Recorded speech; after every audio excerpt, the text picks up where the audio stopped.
शं वरुणः शन्नो भवत्पर्यमा शन्न इन्द्रो बृहस्पतिः शन्नो विष्णुरुक्रमः ॐ शान्ति शान्ति शान्तिः।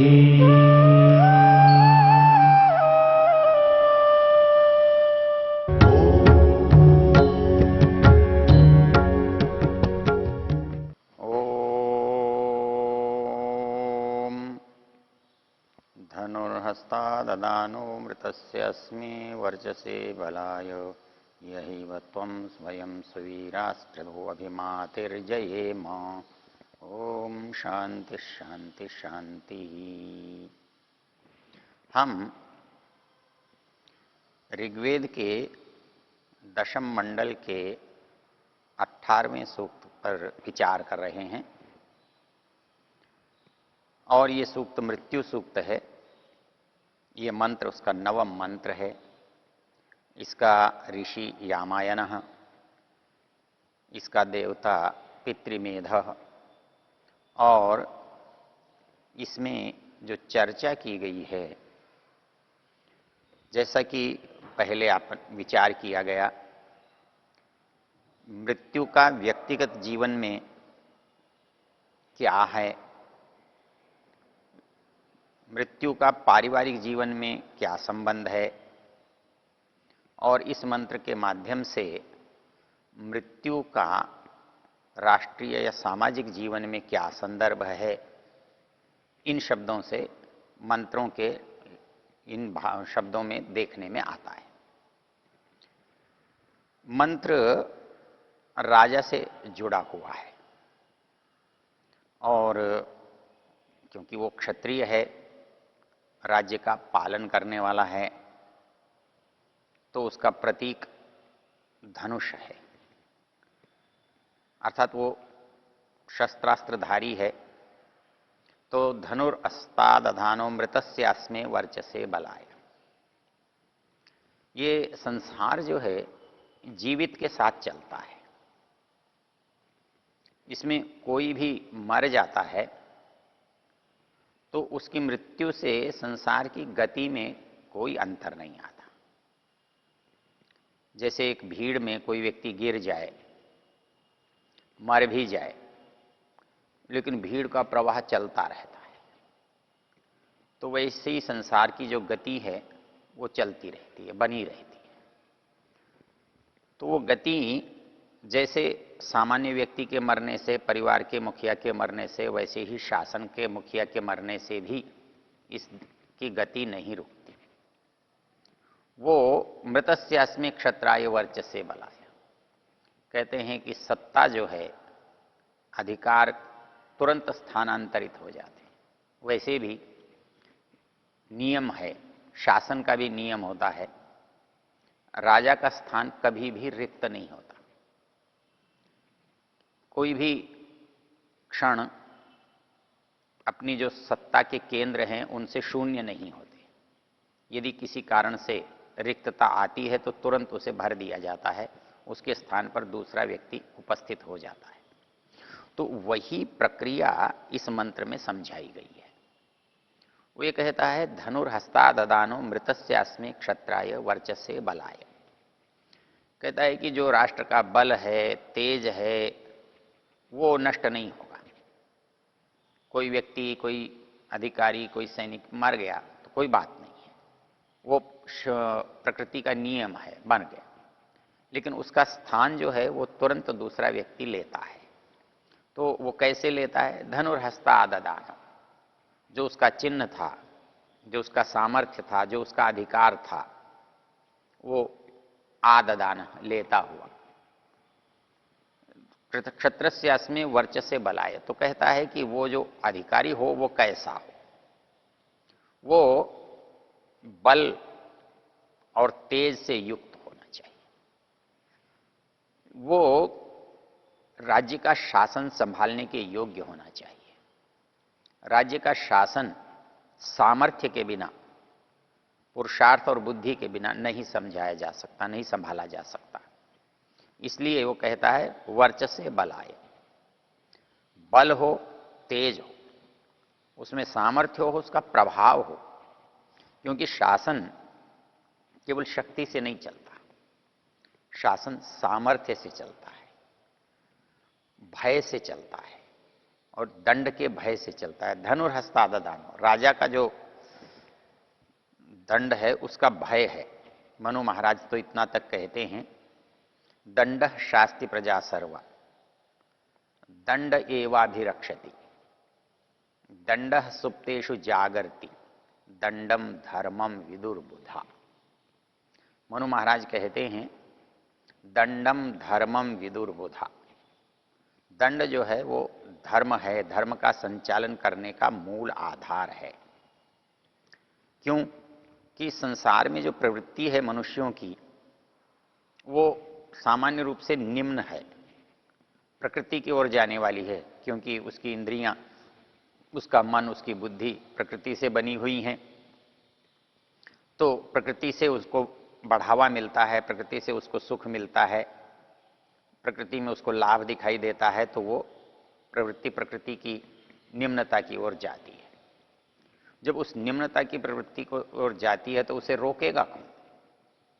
तो उसे कोई ज्ञानवान ही रोक सकता है। इसलिए सामान्य मनुष्य ज्ञान से नहीं रुकते। नियमों का पालन जो सामान्य व्यक्ति करता है वो ज्ञान के कारण नहीं करता, वो भय के कारण करता है। समझदार आदमी अपने सम्मान के बिगड़ने के भय से करता है, लज्जा के कारण करता है।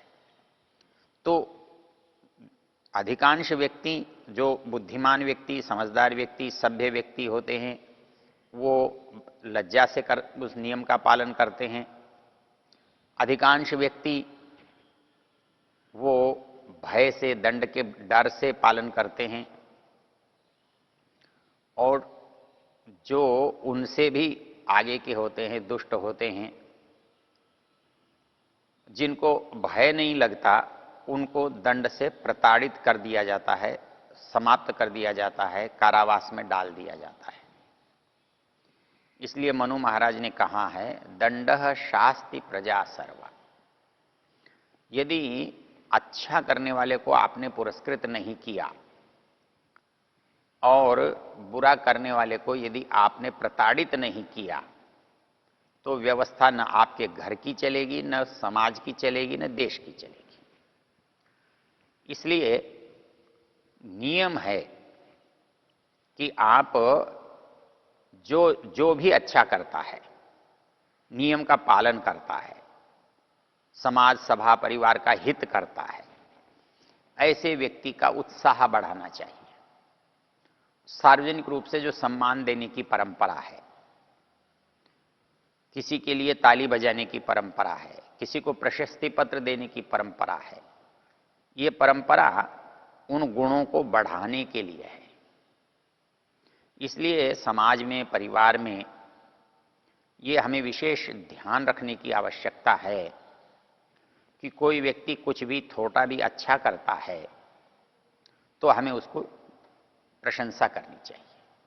प्रशंसा सार्वजनिक रूप में करनी चाहिए, प्रशंसा अच्छे शब्दों में करनी चाहिए। इसके लिए भर्तृहरि महाराज ने एक बहुत ही सुंदर पंक्ति लिखी है, जिससे पता लगता है कि हम किसी के गुणों के लिए कैसे भावना रख सकते हैं। वो कहते हैं मनसि वचसि काये पुण्य पीयूष पूर्णास् त्रिभुवनमुपकारः श्रेणिभिः प्रीणयन्तः परगुण परमाणून् पर्वतीकृत्य नित्यं निज हृदि विकसन्तः संति संतः कियन्ता। सामान्य रूप से हमें किसी के गुण देखने की आदत नहीं होती, लेकिन जो सज्जन हैं, सभ्य, उत्कृष्ट हैं, संत हैं, वो कैसे हैं? पर गुण परमाणु। वो क्या करते हैं? मनसि वचसि काये पुण्य पीयूष पूर्णम। जिनके मन में, जिनके वाणी में, जिनके शरीर में, मनसि वचसि काये, जिनकी मनसी जिनके मन में, वचसी जिनकी वाणी में, काये जिनके शरीर में क्या है? पुण्य पीयूष, अमृत भरा हुआ है और वो सबका भला करना चाहते हैं, किसी का वो बुरा नहीं चाहते। ऐसे संत हैं। त्रिभुवन उपकार श्रेणी भी प्रीणयंत, वो बढ़ते रहते हैं, उनको तृप्त करते रहते हैं, पुण्य को आगे बढ़ाते रहते हैं। ऐसे लोगों का मन कैसा होता है? पर गुण परमाणु पर्वतीकृत्य। सामान्य रूप से हमको बहुत गुण होने पर भी गुण दिखाई नहीं देते। हम दूसरों के दोष और अपने गुणों का व्याख्यान करते रहने का हमारा स्वभाव होता है। खल सर्षप मात्राणि परछिद्राणि पश्यति आत्मनो बिल्व मात्राणि पश्यन्नपि न पश्यति।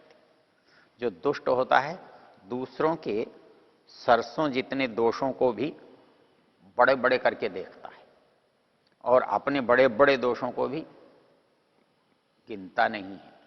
ये प्रवृत्ति दुष्ट की होती है, असज्जन की होती है। तो लेकिन इससे उल्टी जो प्रवृत्ति है वो सज्जनों की है। इसलिए भर्तृहरि ने कहा पर गुण परमाणु, दूसरों के गुण कितने?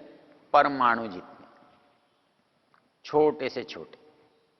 ऐसे गुणों पर भी जिनकी दृष्टि रहती है, पर गुण परमाणु पर्वतीकृत्य, और उसकी इतनी प्रशंसा कि वो परमाणु रूप गुणों को वो पर्वताकार देखने लगते हैं, इतना बड़ा अनुभव करते हैं। और उनकी क्या करते हैं? निज हृदय विकसनता, अपने दिखावा नहीं करते, केवल कहने के लिए नहीं कहते, बल्कि अपने अंदर उन गुणों का अनुभव करके हर्षित होते हैं, आनंदित होते हैं, आह्लादित होते हैं। पर गुण परमाणुन पर्वतीकृत्य नित्यम, रोज उनको देख करके उनका स्वभाव है। नियम ये है कि समाज में आप जिसका सम्मान करोगे वो चीज बढ़ेगी। आप चोरों का सम्मान करोगे, चोरी बढ़ेगी। धूर्तों का सम्मान करोगे, धूर्तता बढ़ेगी। मक्कारों का, ठगों का सम्मान करोगे, ठगी बढ़ेगी। यदि उनको दंडित करोगे, हतोत्साहित करोगे, उनकी आलोचना करोगे, वो कम होंगे। इसलिए समाज ने एक नियम बनाया कि जो अच्छा करता है, चाहे थोड़ा भी अच्छा करता है, उसकी प्रशंसा करनी चाहिए, और प्रशंसा भी दिल खोल कर करनी चाहिए, अच्छे शब्दों में करनी चाहिए। ऐसा करने से वो व्यक्ति ऐसा दोबारा अच्छा करने के लिए उत्साहित होता है, वो प्रेरित होता है। तो इसलिए समाज का नियम है, संसार में जो भी अच्छा करे उसकी आपको प्रशंसा करें। इतना ही नहीं, यदि किसी कारण से आपके शत्रु के द्वारा भी कोई अच्छा काम होता है, सबके हित की बात होती है, तो उसकी भी प्रशंसा करने में संकोच नहीं करना चाहिए। ऐसा करने से कभी हानि नहीं होती, उसका लाभ ही होता है, उसका सद्भाव ही मिलता है। इसके साथ ठीक दूसरा, यदि कोई व्यक्ति अनुचित करता है, गलत करता है, अपराध करता है, पाप करता है, तो उसको भी वैसा ही होना चाहिए। अब इसमें एक समस्या होती है, उसमें हम क्या कर सकते हैं? यदि हम उससे लड़ेंगे तो हमारी तो शत्रुता हो जाएगी, और वो व्यक्ति हमसे बलवान हुआ, समर्थ हुआ, तो हमारे लिए तो संकट पैदा कर देगा। तो हम क्या करें? उसकी आलोचना करें? हाँ, यदि उसकी आलोचना संभव है, आप उसको व्यक्तिगत रूप से कह सकते हैं कि ये ठीक नहीं है।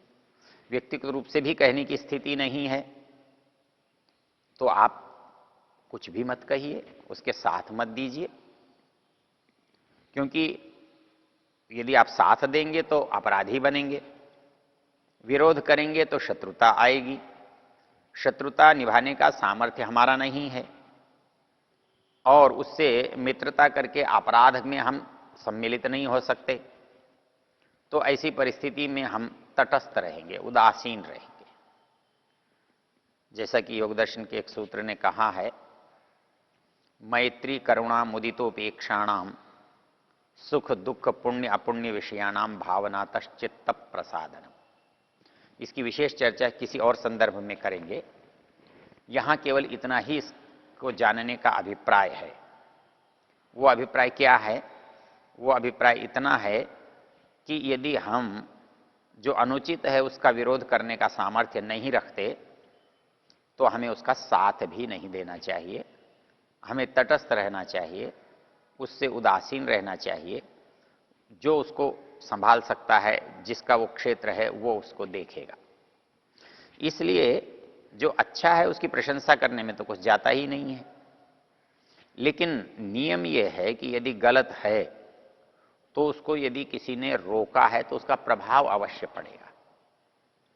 4 आदमी उसे कहेंगे तो वो सहन करने का सामर्थ्य नहीं रखता, उसे वहां से हटना पड़ेगा।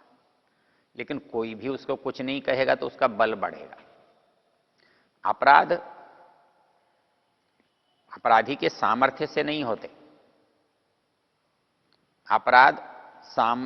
अपराधी के अंदर जो भय उत्पन्न करने की क्षमता है उससे होते हैं।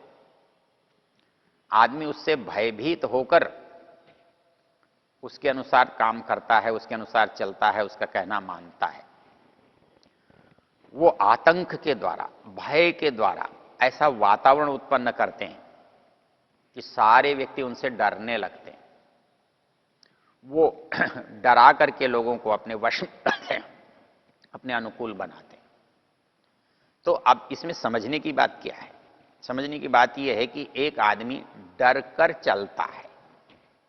अधिकांश समाज के व्यक्ति भयभीत होकर नियम का पालन करते हैं। तो इसलिए जैसे एक दुष्ट व्यक्ति डर से बुरे रास्ते पर चलाता है, वैसे ही राजा को समस्त लोगों को दंड के द्वारा अच्छे रास्ते पर ले जाना चाहिए। वो दंड से भयभीत होते हैं। वो यदि दंड से, बुरे के, अपराधी के दंड से भयभीत होते हैं तो अपराध में लग जाते हैं, और यदि वो किसी सज्जन व्यक्ति के उससे भयभीत होते हैं तो वो अच्छा काम करने लगते हैं। अच्छा अधिकारी आता है तो लोग सब मंदिर जाने लगते हैं, सब धार्मिक बन जाते हैं। और यदि अधिकारी दुष्ट आ गया तो कोई भी दुष्टता करने में संकोच नहीं करता है। इसलिए इस तथ्य को जानते हुए राजा को चाहिए कि वो दंड का भय समाज में उत्पन्न करे। दंड शास्ति प्रजा सर्वा, सारी प्रजा जो है वो उसको दंड ही शासित करता है। दंड शास्ति प्रजा सर्वा, दंड एवा भी रक्षति, रक्षा भी दंड ही करता है। दंड सुप्तेषु जागृति, जो असावधान है, लापरवाह हैं, जो नियमों के प्रति उपेक्षा का भाव रखते हैं, ऐसे लोगों को भी नियंत्रण दंड ही करता है। इसलिए दंड शास्ति प्रजा सर्वा, दंड एवाभिरक्षति, और वो दंड ही सुप्तेषु जागृति, जो लापरवाह हैं, असावधान हैं, ध्यान नहीं है जिनका, उनको भी वही संभालता है। इसलिए इस मंत्र में धनुष के रूप में राजा को बताया गया है। ओ